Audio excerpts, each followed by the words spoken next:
আসসালামু আলাইকুম। Knowledge of medicine BD চ্যানেলের পক্ষ থেকে স্বাগতম। পেনাডিউস রেডিয়েন্ট নিউট্রাসিউটিক্যালস লিমিটেডের চেস্টবেরি গ্রুপের অত্যন্ত কার্যকরী একটি ক্যাপসুল বা ঔষধ। ভিন্ন ভিন্ন কোম্পানি অনুযায়ী ভিন্ন ভিন্ন নামে ও ভিন্ন ভিন্ন দামে ফার্মেসিগুলিতে পেয়ে থাকবেন।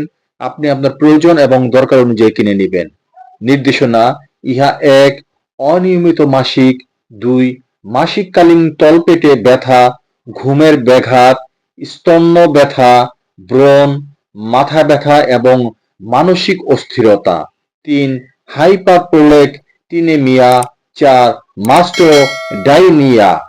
মাত্রা ও সেবন বিধি: প্রতিদিন 1 থেকে 2টি ক্যাপসুল পানির সাথে সেব্য অথবা চিকিৎসকের পরামর্শ অনুযায়ী নির্দেশিত। সেবনের স্থিতিকাল কমপক্ষে 3 মাস এবং চিকিৎসকের পরামর্শ অনুযায়ী ওষুধটি পুনরাবৃত্তি গ্রহণ নির্দেশিত। চিকিৎসকের পরামর্শ মোতাবেক ওষুধ সেবন করুন। প্রতি পিস ক্যাপসুলের মূল্য 20 টাকা, প্রতি পাতা ক্যাপসুলের মূল্য 200 টাকা। সো এই ধরনের আরো স্বাস্থ্যকর ওষুধ সম্পর্কিত টিপস পেতে আমাদের চ্যানেলটি সাবস্ক্রাইব করুন। যদি ভিডিওটি কাজে বা ভালো লাগে তাহলে লাইক এবং শেয়ার করুন। কোনো প্রশ্ন থাকলে কমেন্টে জানান। আপনার সুস্বাস্থ্য কামনায় নলেজ অব মেডিসিন বিডি।